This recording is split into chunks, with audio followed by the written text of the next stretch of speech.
Well, hello everyone, and it's so exciting to be here. I'm really just honored to be with all of you for this amazing series that you have. I've heard a lot about it, and I guess my bio. What I will just share, I am. I'm from. I always start with I'm from Johnsonville, South Carolina. I grew up on a dirt road.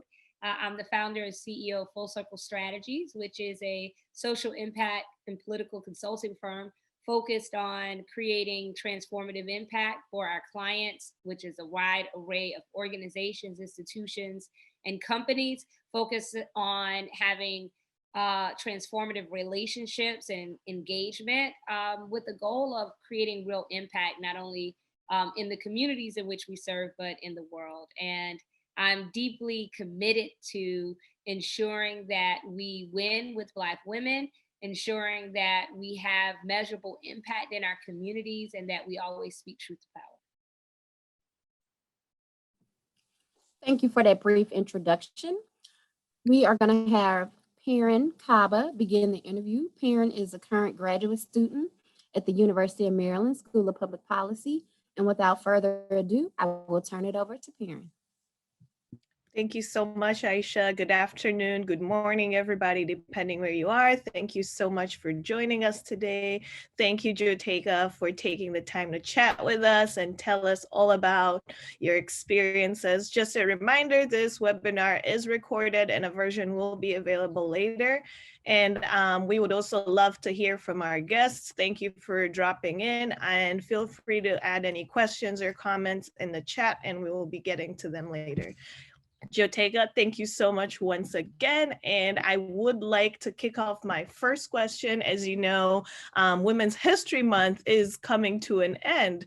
And we would really like to hear from you about your involvement in driving policy and how you were very instrumental in securing the first Black woman vice president of the United States, VP Kamala Harris, as you all know. You personally did a lot of work, perhaps way more than people recognize, to make this a reality. So please talk about what this means for you and how does it feel to make history by demanding a Black woman be placed on the Biden ticket and going on to successfully having that Black woman be elected and placed in the White House. Wow. Well, first of all, thank you so much again for the invitation.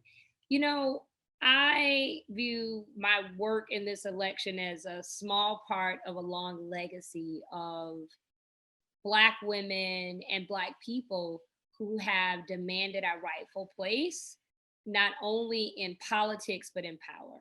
And this moment in which we see every day when we see a historic vice president, Kamala Harris, for me, it's a very, I feel all the feels every single time I see her. When I see her step off of, an Air Force Two, or if I see her, and the salutes, it's moving because I do not remove that from the long history of Black women in this country and the role that we play dating back to, Black women deciding that we were going to march in the women's suffrage march, more than 100 years ago. And Black women demanding that we have a rightful place in the political context of this country and seeing the work of Black women in this election. So I know that when we look at the 2020 election and when the story is told, I absolutely know the story will be the resilience and the leadership and the brilliance of Black women that got us there. And I'm just honored to have been one of those Black women and a part of a large legacy of Black women and Black women-led organizations that really decided to be very clear and very unapologetic about the time was now for us to have a Black woman at the leadership of this country. And no longer were we going to be satisfied with simply being the backbone of any party or just the political structure of this country, but we were going to take our place as leaders. Well, thank you so much for sharing. And, just continuing with that trajectory, you are a driving force behind the Win with Black Women initiative, where you're chief strategist.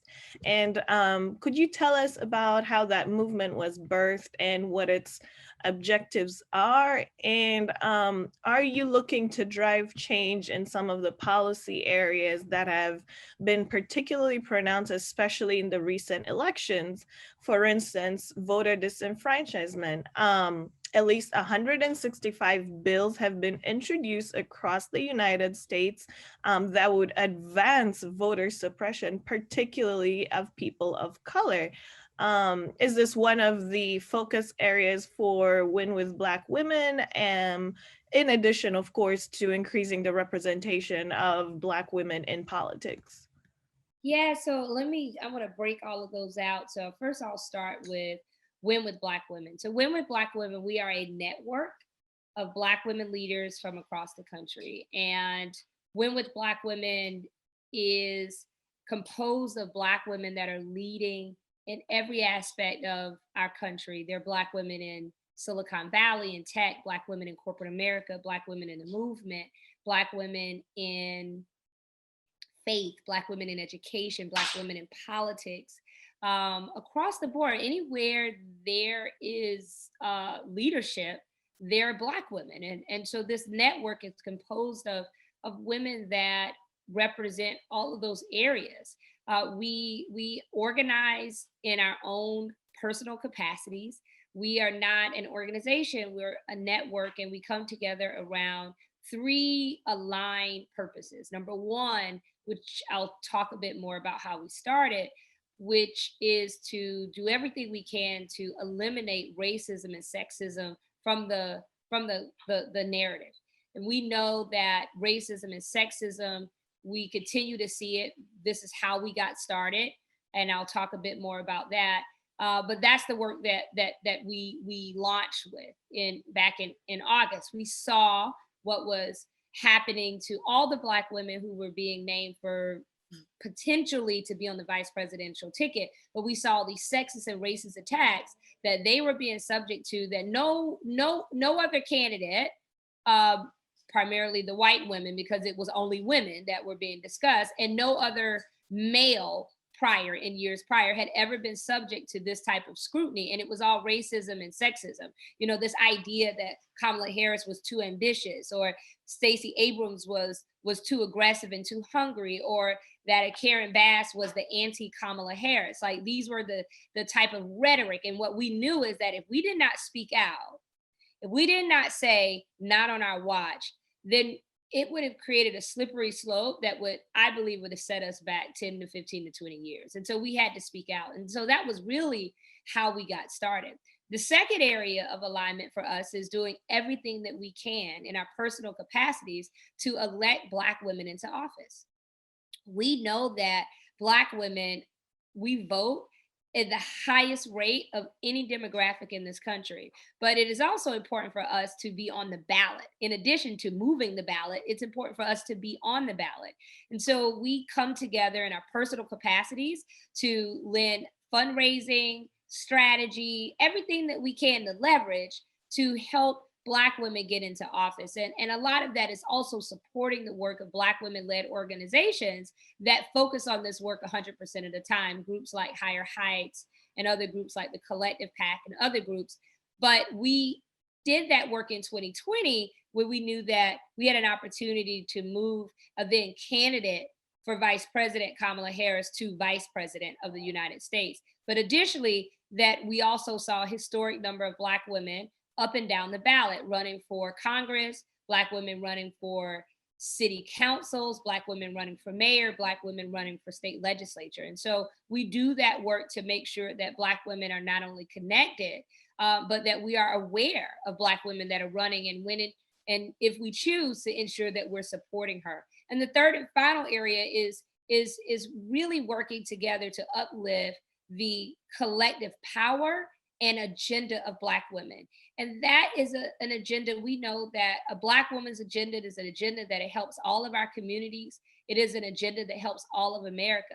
And so fighting for these issues that we know are so important to Black women, such as maternal health and access to safe environments, criminal justice reform, and what you asked about in terms of voting rights. We know that there is a pushback on voting rights in places like Georgia and all across the country, specifically because of the power of Black women and what we saw as a result of our collective energy and our collective work and our collective leadership in leading the country to this historic election. Thank you so much for sharing, and wow, what amazing work you have done.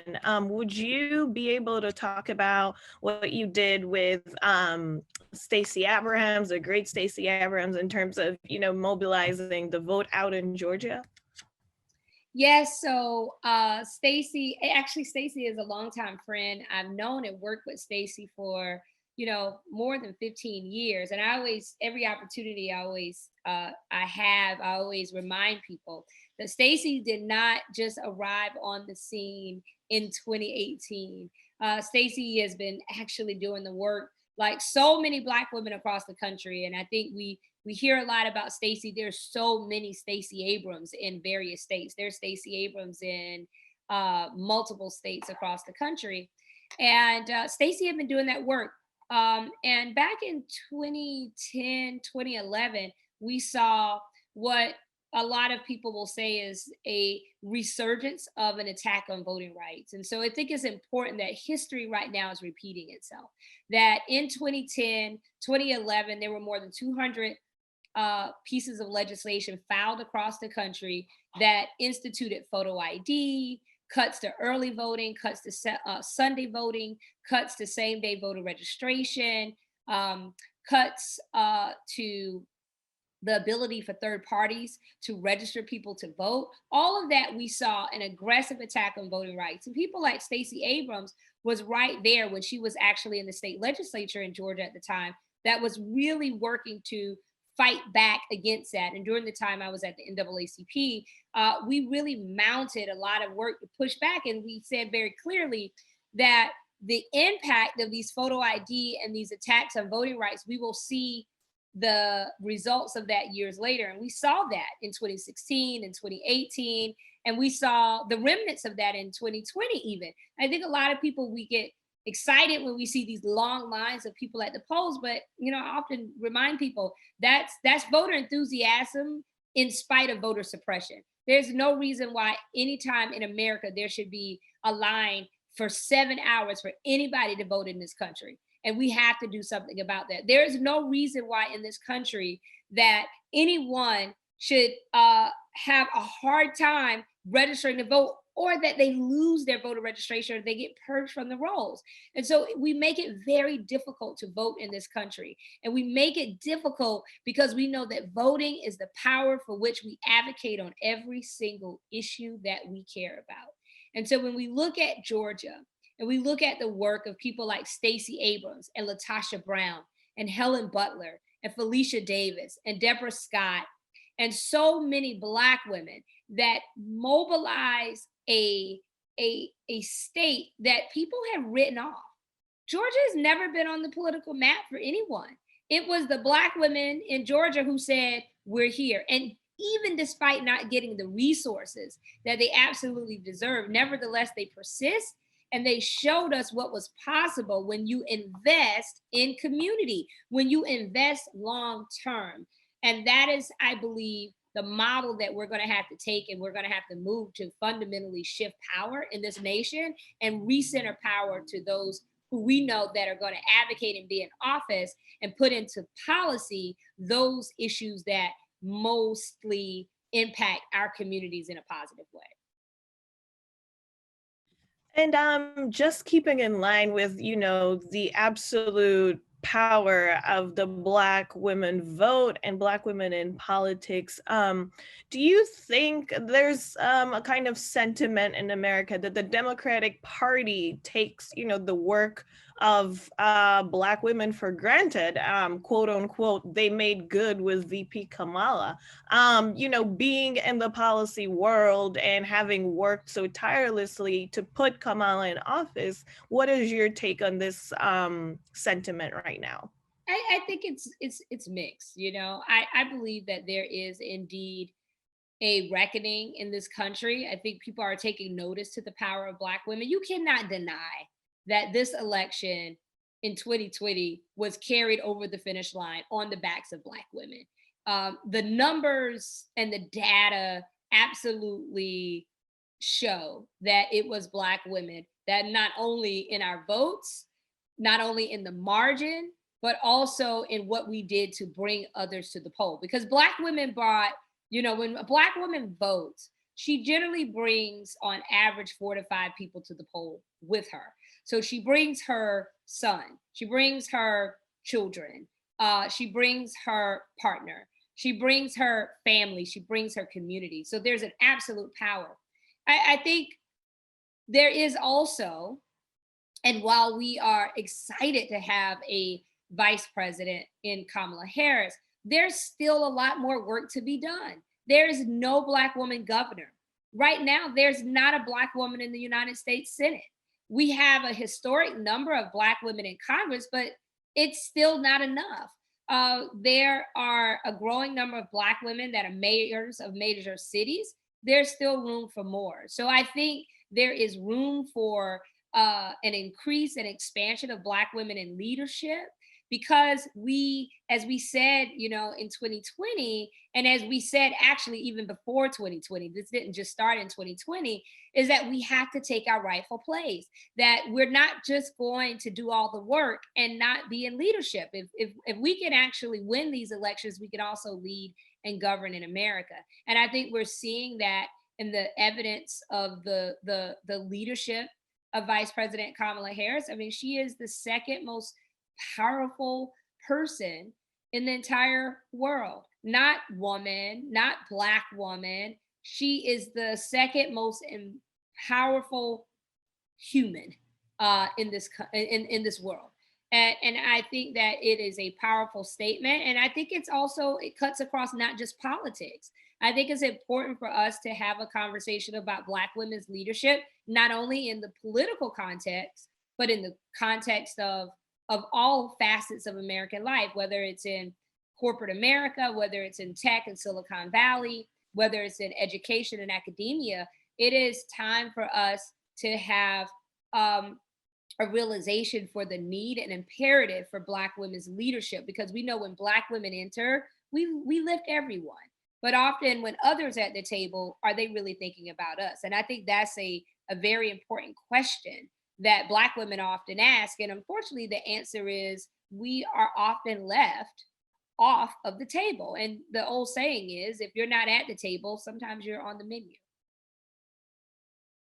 Absolutely, I agree with that saying. And I just want to put out a couple of statistics out there before I segue into my next question, since we're still talking about women and policy. So despite being the fastest growing group of entrepreneurs in this country, more educated than any other group by percentage of degrees earned, 81% of the breadwinners in their family's economic security, and community leaders working for justice at the intersection of racism, sexism, and other issues, Black women still are not commensurately acknowledged, rewarded, or appreciated for their contributions. So despite their credentials, their achievements, today, a Black woman in America makes 63 cents for every dollar paid to white non-Hispanic men. And this brings me to one of your most recent achievements. Once again, you were involved in the policy and development of the historical 1 Million Black Women Initiative by Goldman Sachs. Would you be able to tell us a little bit about this and how you got involved and what you hope this initiative is going to achieve for the Black women in America today.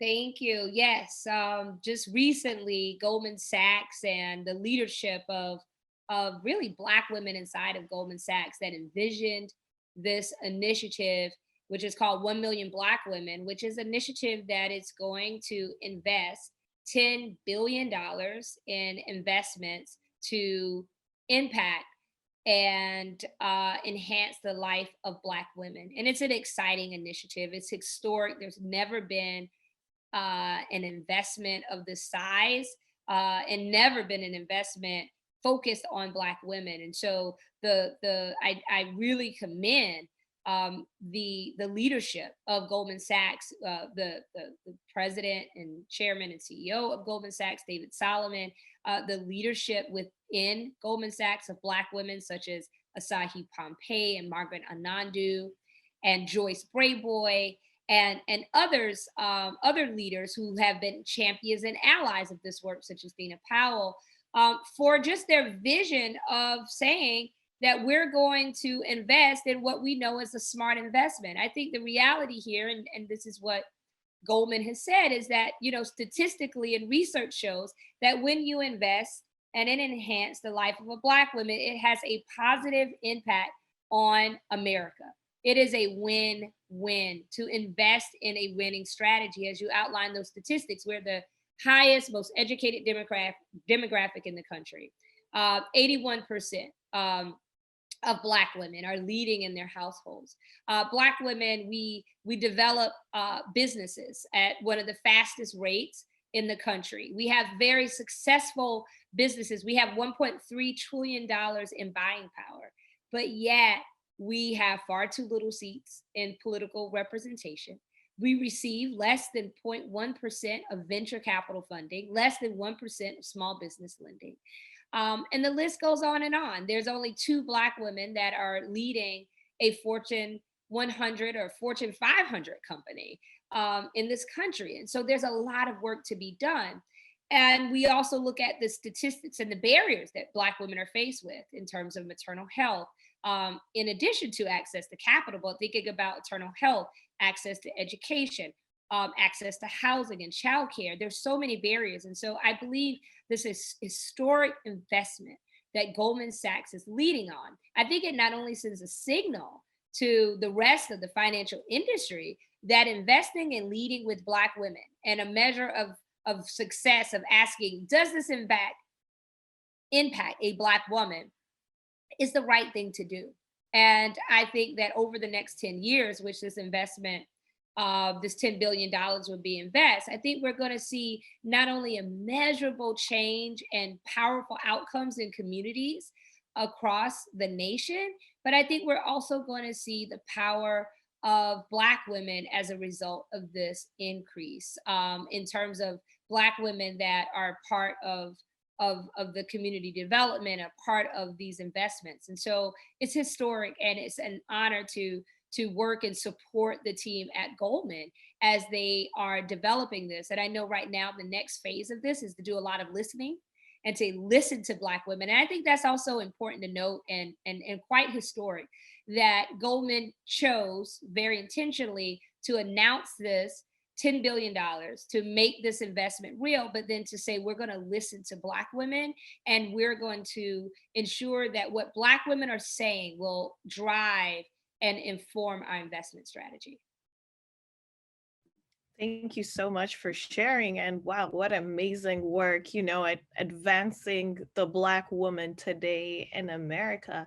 And with that, I do want to pivot a little bit into some of your other work, which has been as equally important. So in 2005, Roper v. Simmons abolished the juvenile death penalty in the United States. This would have absolutely not been possible without your efforts the year before, your lobbying efforts, and your leadership at the National Coalition to Abolish the Death Penalty.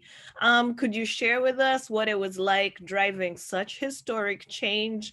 Would you be able to talk about any policies that might be on the books right now as a result of this, you know, historical change in America? And what made you get behind this movement? And personally, why was this so important to you? Yeah, so you're taking me on like I feel like this is the journey of this is your life. So I think I have to kind of like roll it back a little bit. So I started out, I said I'm from a small town. I grew up in a town in South Carolina. Johnsonville is the name of my town. It's not the town. We don't make the sausage. That's not us. But that's in Tennessee. We're in South Carolina. But that is also a town. We have 1,400 people. So last time I checked, I think we have 1,491 people in the town of Johnsonville. And so I grew up on a dirt road. And so it was a very small town. And it was a town, though, that also was home to someone who had committed multiple murderers and was on death row. And so the conversation around the death penalty was a conversation that often came up when I was growing up in middle school and elementary school. And so when I was in seventh grade, I had to write a paper on the death penalty. And I had originally had a viewpoint that I believed in the death penalty, but upon having to write this paper, I learned about, the racial bias with the death penalty. I mean, I was in seventh grade, so I didn't fully understand everything, but I understood that it didn't seem right and it seemed wrong to me. And I became a student and youth activist against the death penalty. And so that really propelled my work not, throughout high school and throughout college as a student activist against the death penalty. And so when I graduated college, my first job was serving as a domestic program director for the National Coalition to Abolish the Death Penalty. And I had an opportunity to work on what many would say in the legal world is sort of like a once in a lifetime opportunity to really help build a case before the US Supreme Court for the United States to strongly consider abolishing the juvenile death penalty. And so that was a lot of work. And what we needed to do was, generally there's, for any of you that are watching that, are in political science or, pre-law or law students, it's this notion that there's an evolving standard of decency. And generally three things happen: that there's world opinion and the world kind of have done away with this practice, that a majority of states have truly moved away from the practice or enacted laws, and there's a shift in public opinion and or new research. And so we had all of these phenomena happen. Like, we had this new research that, we're quite familiar with now around sort of the development of the brain of at a young age. I mean, I think it's common sense. We know that a 16-year-old is not as developed. So they make decisions that are not the same as an adult. So why would we punish them as an adult? Additionally, the United States was the only country in the world that was still sentencing those that committed crimes at the age of 16 and 17 to death. And so there was a need to move a few more states. And so I led work in South Dakota, Wyoming, and New Hampshire, and in the UN to help move state legislatures in a direction to abolish the juvenile death penalty. And so we were able to do that. And all of that helped inform and help us to have victory in this, what is now considered a landmark Supreme Court case, because it indeed abolished the juvenile death penalty in the United States. So as of 2005, and a lot of people often say, I never even knew this happened or this existed. And I was like, well, I really did my job here, because people don't even know that this happened. But, this preceded Facebook and Instagram and social media. So this is something I believe that is an incredibly important. I always tell people, I hope that when my time is finished on this earth, that the thing that people most remember me by is the work to abolish the juvenile death penalty. It was 100-year practice that disproportionately affected Black and Brown youth. When you look at who was receiving the juvenile death penalty, it was young Black children in places like South Carolina and Georgia and Texas and Florida. And it is, for me, incredibly humbling to know that no one is subject to the unfair, harsh, arbitrary, and capricious death penalty as someone who's 16 and 17. And I think it's helped with life without parole, I think for many who've seen Just Mercy, and I encourage you to watch that film. It could really shed light on the barbaric nature of the death penalty.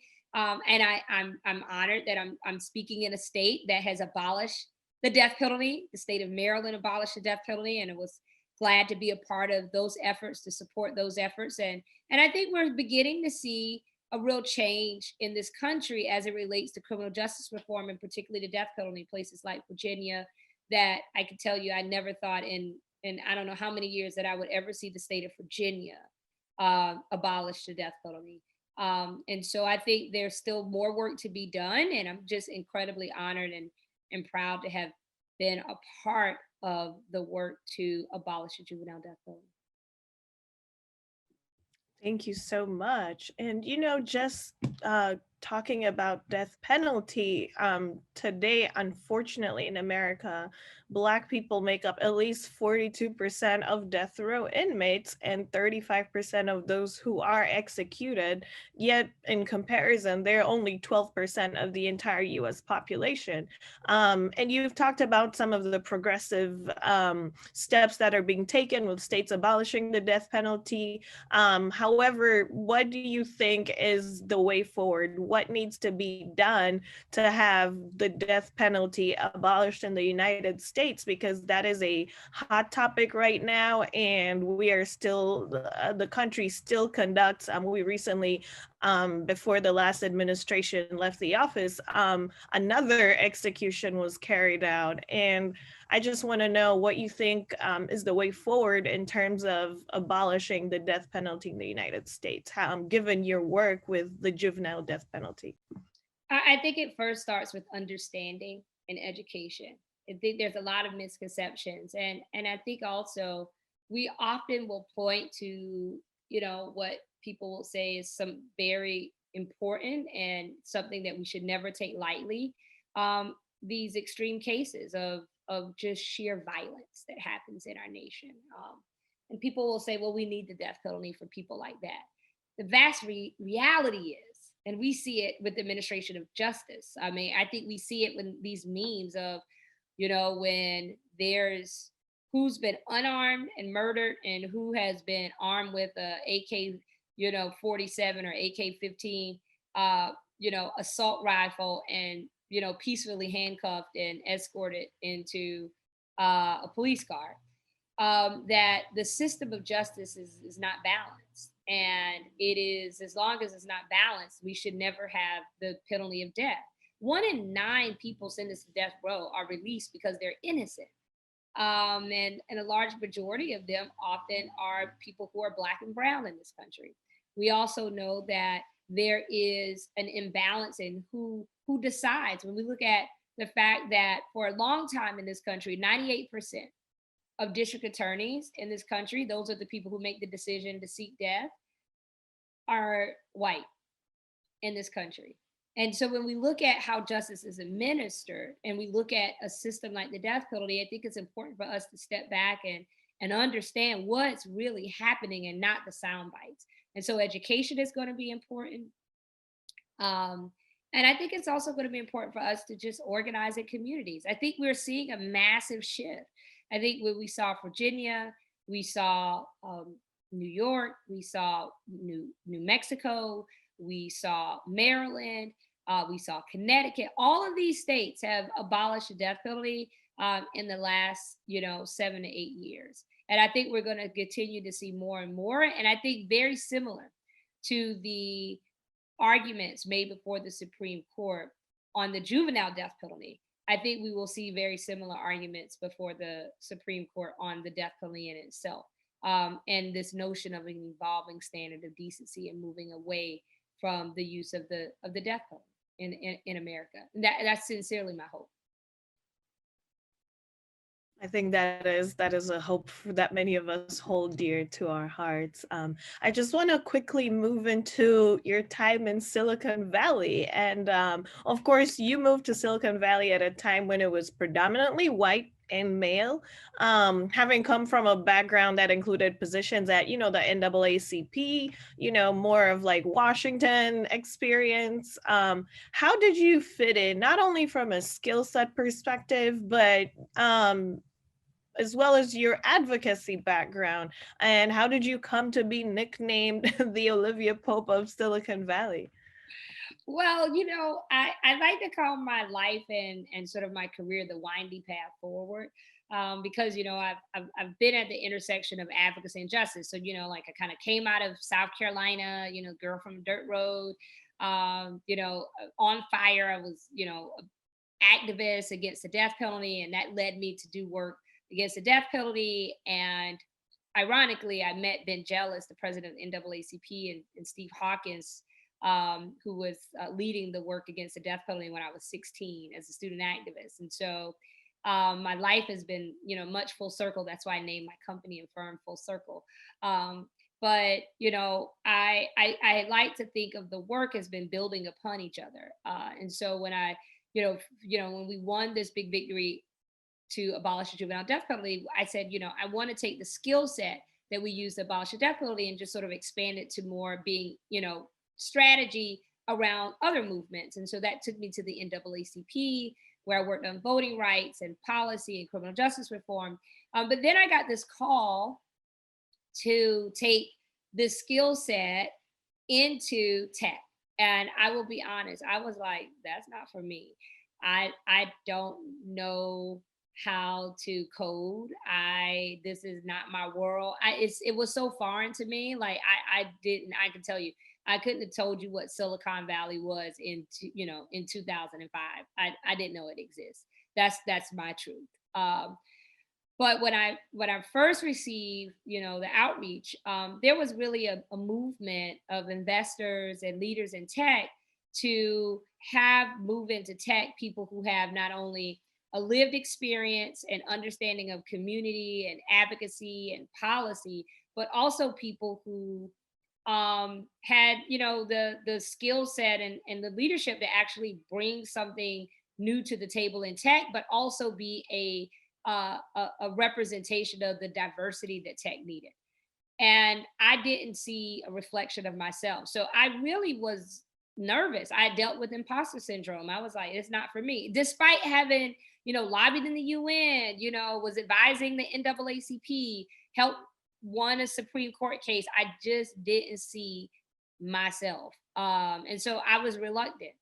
And I was pushed by my mentors. I'm telling you, there's nothing like a set of strong Black women and mentors who will remind you of your power and the legacy for which you stand. And I was, you know, I went into the industry. And when I went in, what I realized was not only was there a place for someone like me, there was a need for people like me in the industry. People, you know, that had a different viewpoint, who wasn't necessarily came out of tech, but people who understood communities, understood policies, understood relationships, because tech companies needed that. And so when I went, I was the first Black person at the company that I went to, and that was an experience to go from, yeah, I mean, I went from mostly all Black NAACP to being the only Black person in a company. And one of the things that I've always prided myself is that I'm 100% of who I am wherever I go. And so there were often times that I had to have very hard conversations inside about things that I saw. I'm a true believer. If you see something, say something, and that you have to speak truth to power, even when it's uncomfortable or not popular. And so my time in tech and Silicon Valley has really been focused on helping companies scale not only their impact, but their ability to reach into and respect and engage communities that are vast users of their product. And ensuring that we have more diversity in the development of the products and the decision making around products and services, but also ensuring that we make sure that we don't ever lose sight of the fact that we are equally as important as consumers of products as we should be as developers of products. And that to me has been very enlightening going into tech. has been really about making sure for me now that I am visible, that people see not only me, but others, so that there's not another Black girl that's sitting out there who's reluctant to take her rightful place in an industry where we're absolutely needed. And that an industry that will not survive, and I repeat this, tech will not survive without the brilliance and the leadership of Black people. And that's how Mary Had a Little Lamb. Oh my goodness.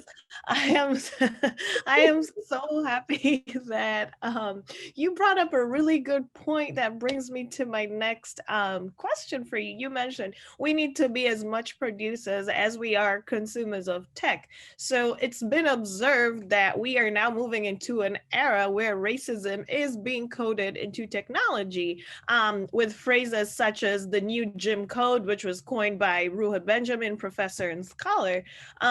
Black people are increasingly becoming consumers of technology and technology products. However, what are some of the policy changes that are needed or measures that need to be implemented to ensure that technology is not weaponized against the Black community? And, ultimately what is called hidden racism is eradicated. Well, some of the racism is hidden, a lot of it is overt. And I think it starts with, there are three things. Number one, we have to fundamentally have measures in place to ensure that there is diversity throughout a tech company. I can't tell you how often like my skin crawls every time I hear like, oh, we want to partner with HBCUs and diverse communities to have internship programs. No, that's great. We do this and yes, we want an internship program. We want an entry level program. We want to get graduates. But I can tell you, I can walk. We live in Washington, D.C., the DMV. I can walk outside and I can walk for, anywhere downtown DC. And I can walk for 10 minutes or 15 minutes. And I promise you that I could find you 50 qualified people of color ready to walk into a tech company. And I think there's this misconception that you have to code. I served as one of the few Black women in the C-suite of a tech company. And I can tell you, every time I sit in the executive leadership meeting, there was 2 people who knew how to code sitting around that table of 10 people. That it was at the leadership of this company, 2 people, the chief technology officer and the CEO. And the CEO only because he just knew how to code a little bit. He was not a coder. So when you look around the table, who's in leadership of these companies? Someone who's in charge of marketing, someone who's in charge of legal, someone who's in charge of compliance, someone who's in charge of finance, so the CFO, someone who's in charge of tech and engineering, which is generally the chief technology officer, and generally the CEO of the company. And maybe someone who manages public affairs or the chief public affairs officer of the company. That is largely what an executive team, and then there's also someone who does product.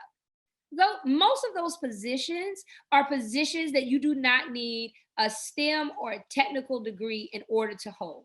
And when you think about it, there are vast majorities of attorneys, those that are graduated with MBAs that can walk into these companies and can lead. So there has to be a fundamental shift in leadership of these companies. And that is from the board level, that's the C-suite, that's the management, and across the life of a company. I think that's one thing that we absolutely have to do. And we have to hold companies accountable and push back on them with this false narrative that the talent doesn't exist. Talent is distributed equally, opportunity is not. And we have to continue to hold companies accountable and say, no, we're not going to accept that you cannot find talent. You are not looking in all the right places, because I could promise you probably in this audience or at the University of Maryland that there are hundreds of Black students graduating, Black students who are alumni, Black students who are connected or faculty that can walk into any of these tech companies and lead on day one. Number 2, we also have to ensure that there are policies and that there is a balance in regulation and policy to ensure that what is being developed is developed within a vein that does not allow our platforms to be weaponized. When we look at platforms like Facebook and other platforms that have been used to weaponize, we have to have fundamental shifts in the development and the policies that surround those platforms, because people are using these platforms for hate. And we have to ensure that companies recognize that they have a responsibility. Not only are you to have the development of that platform, but you have to also put safeguards in place to ensure that those platforms are not a danger to society. Tech always have a fundamental question. Are you going to help be a solution, or are you going to be an unintended contributor to the problem? And tech companies have to, if they're going to say that they want to be a part of the solution, then they have to invest and do the work of being a part of the solution. And the third and final thing that I would say that I believe tech companies have to do is that they actually have to go in-house, and they have to actually make sure that they are not doing performative activism, but that they are actually walking the walk. It's not just enough for tech company to put on their website, we support Black Lives Matter. But if the Black lives and the Black people inside the company don't feel safe, they don't feel elevated, they don't feel seen and heard, then I believe there's work that has to be done. And I believe that companies have to do that work. And I always look, and I'm going to use my hands here. I think where you are and where you need to go, that's important for companies to understand, because it's the space in between. That's the work. That's the work. That's where we have to actually focus on getting from point A to point B. And I think if companies could start to think about not only what they're doing internally, changing who they are and their makeup, and then also making sure that they're doing the work to ensure that the platforms are safe, and that the platforms are equitable, and that the development of the product is one that does not perpetuate bias, is going to be incredibly important. That we remember growing up this idea of garbage in, garbage out. I remember sort of a computer science class back in the day, and was like, Gecko, garbage in, garbage out. If you put, the platforms themselves, they don't write themselves.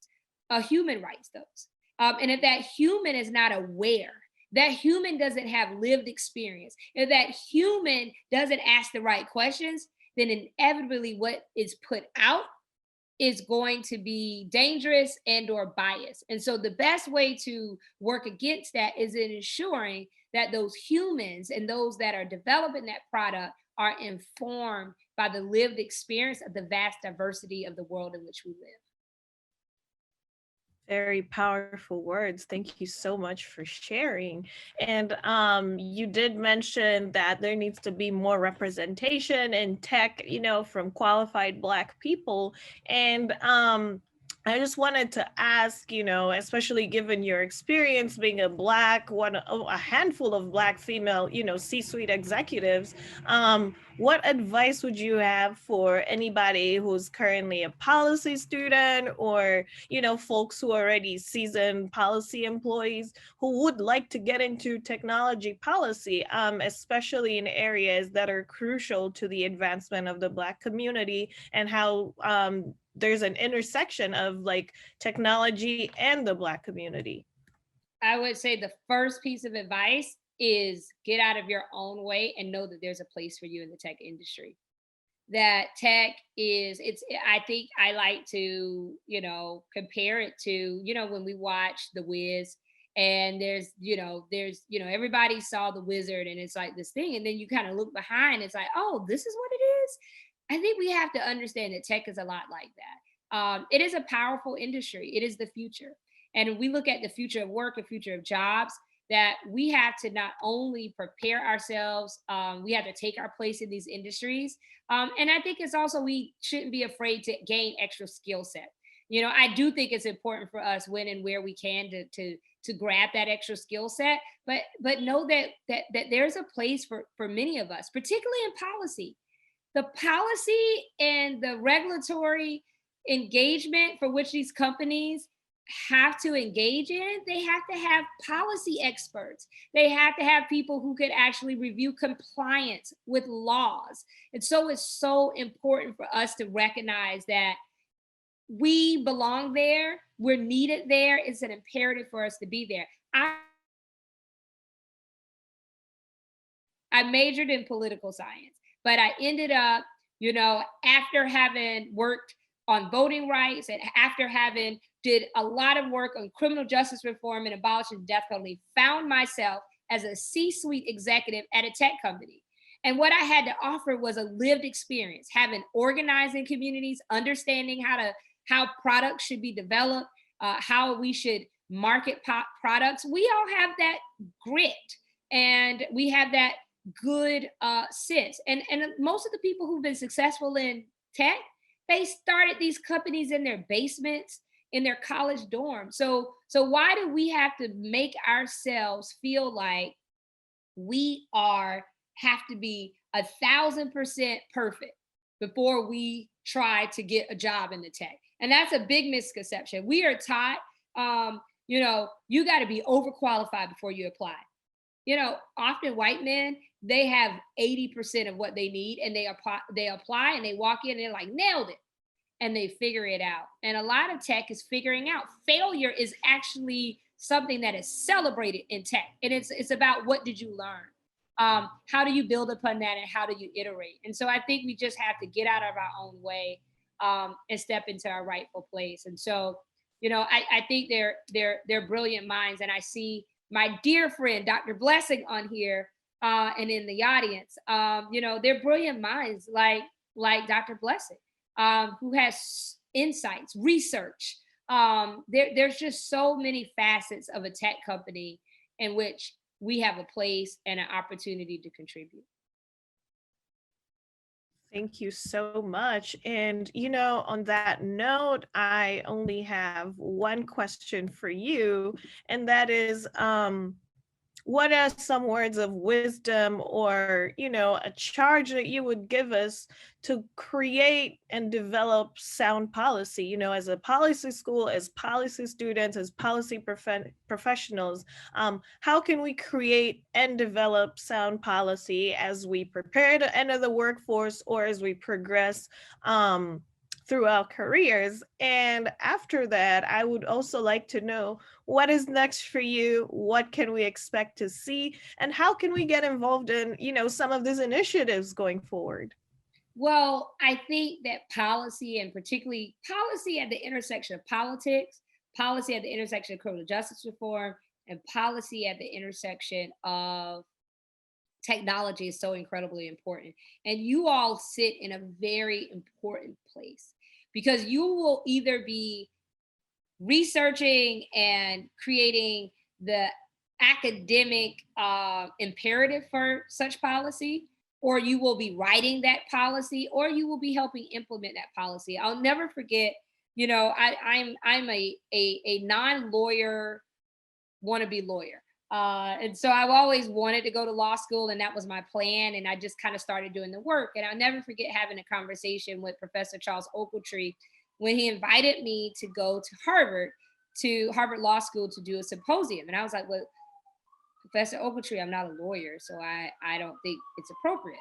And he said to me, and I will say this to all of you, he said, my sister, what you do and the work that you do to develop the laws and the policy for which my students will litigate and win change on behalf of the work that you do is equally, if not more important than the litigation itself. And so I say that to all of you in the audience, that as you are researching and writing and developing policy, what you write, what you develop will inform policies that will either become laws or will become standards that tech companies or law enforcement or others will put into place that will have a direct impact into the life of someone. If you think about the policies that have been put in place by leaders such as Dr. Cole Turner Lee and others around algorithms and ensuring that algorithms are safe and that we root out bias and racism in financial technology, which is now being discussed before Congress, which tech companies are now putting in place, has an impact on whether or not someone is treated fairly when they pick up an app and utilize a financial technology platform. So as you think about your role, whether or not you choose to just write and create the moral and the academic imperative for change in policy, or whether or not you're writing that policy, or whether or not you go inside of a company and help a company interpret that, it is vital, important work. And so I am grateful for, you know, the scholarly work that happens, because I think often people, you know, push that aside, or they don't lift that up enough. And I just think it's so important, the work that you're doing. And I personally have been of benefit. I have personally inside of the company, when I have had to push a company to do something that it did not want to do, I have turned to academic research to say, here's the research, here is the data, here is the policy imperative for why we need to make this fundamental shift and have a business decision align with these policy ideas. So I say keep doing what you're doing is absolutely imperative and needed. And whether or not you are in your institutions, or you are on Capitol Hill, or state legislators, or if you're inside of an organization, or if you're inside of a tech company, this work is critical to moving us forward. Well, thank you so much. And what is next for you? What can we expect to see? And, you know, how can we get involved? Well, what's next for me? I'm just going to continue to keep doing the work of every day. I wake up and I ask myself, you know, and I thank God for the ability to wake up and choose to work on my passion.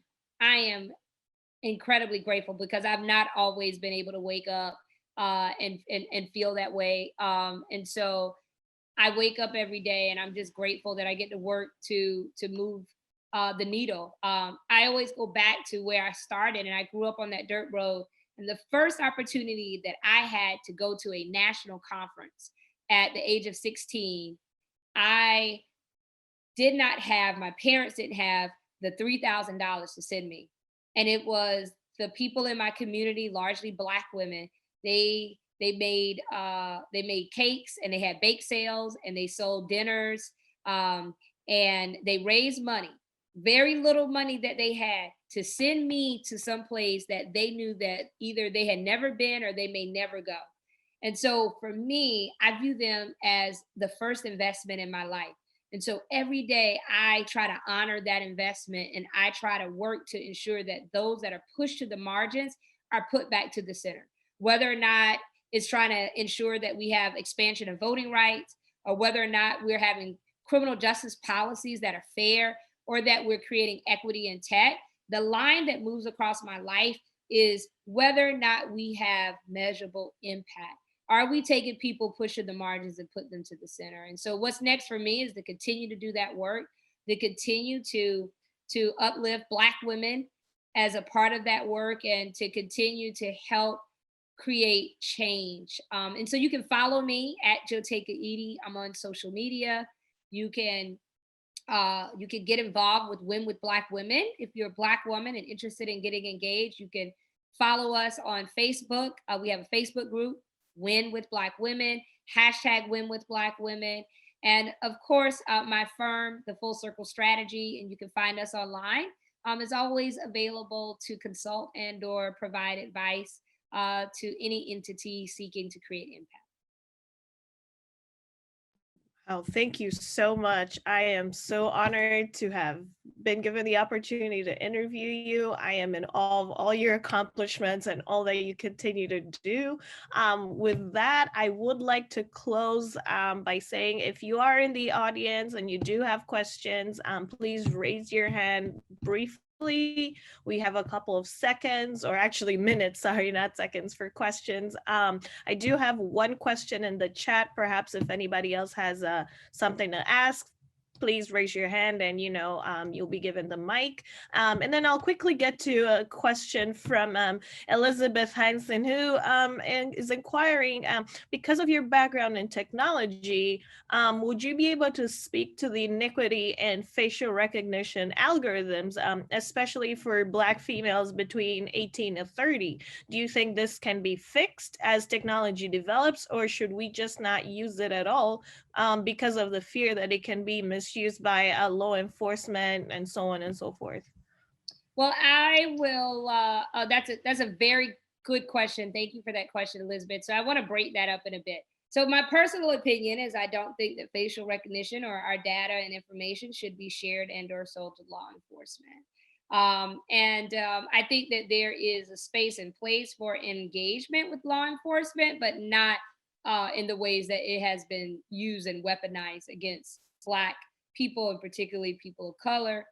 I do think that there is a role and a space for facial recognition. I mean, I enjoy being able to hold my phone up to my face and my phone turns on. I think there is some level of expediency, like when I'm traveling through the airport and there's facial recognition when I'm boarding on a plane. So I think that there are positive use of facial recognition, but the way it has been used, there has to be, and that's why this policy and the work that policymakers do is so important. There has to be, there has to be guardrails and provisions and policy that prevent the misuse of technology. I think one of the things is that we have a danger is that we could create a great technology and then it could be weaponized and or used against us or misused and abused. And I think that's where policy is going to be important.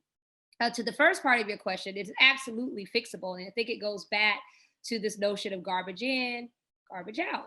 So if you're putting those that are developing these algorithms are developing algorithms, without research, without informed information on the structure, the bone structure, the variety of people of color, and particularly Black women and Black men, then what's going to happen is that you're going to have flaws in the facial recognition technology. I think that famous example of brown and Black hands being put under a water faucet and it not turning on.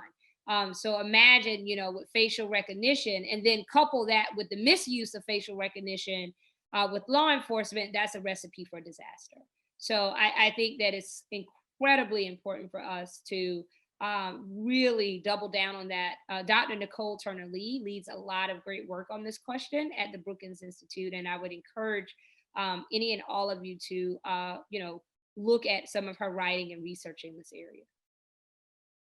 Thank you so much for that. And the other question is, as a former CEO of LendUp, you of course have firsthand experience in developing solutions that cater to many Americans who do not have access to traditional financial services, quote unquote, the emerging middle class. The Black community in America is particularly underserved by financial institutions. We know this, and this of course impacts saving behavior, transactional costs. And of course, during the pandemic, we have seen the effects of this that have, been very pronounced.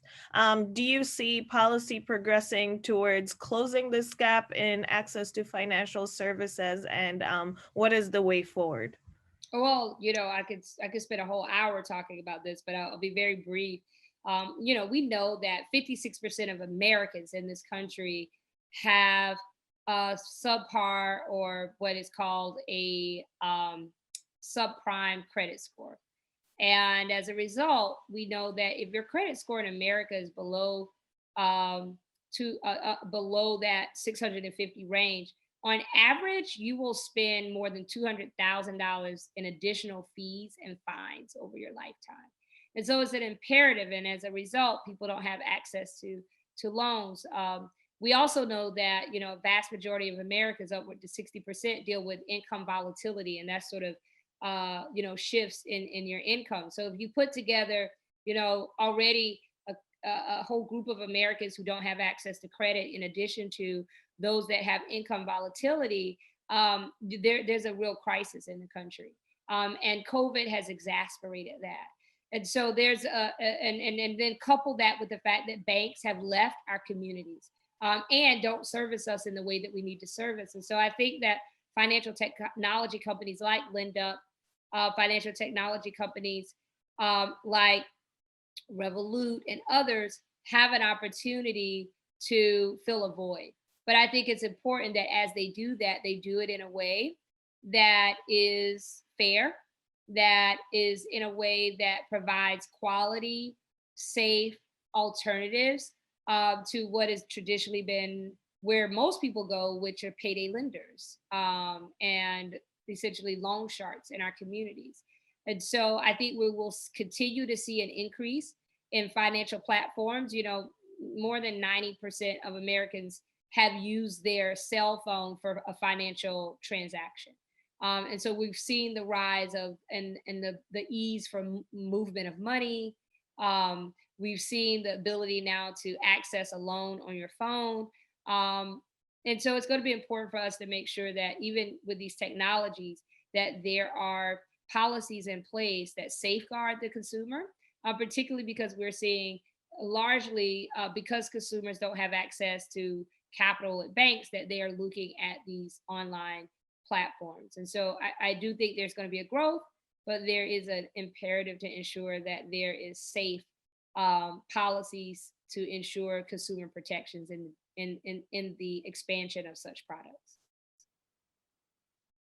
Thank you so much. I thank you so much for your words of wisdom, your time, and of course for just coming and speaking to us. And on that note, I would like to hand it back over to Aisha to wrap this up. Thank you once again. Thank you. Jotaka, we appreciate your words of wisdom, your time, blessing the stage, the mic, the University of Maryland, and you just have such a wealth of experience and knowledge. I mean, there's so many other topics that you could have talked about and addressed. And because of that, we hope to invite you back in the near future so that you can continue to impart the wisdom and the knowledge in our students in our university community. So with that being said, we want to thank you. And we've been blessed today with all the information that you've shared. So again, we want to have you back in the near future. And this concludes the Black Friday web series today with Jotaka. And join us for our next series. We'll be sending out communication regarding that. And again, this concludes the webinar. Thank you. Thank you. I'm so glad to have spent this afternoon with all of you. And I'm not sure if you're an attorney or not. If you are, the best of luck to you all. Thank you.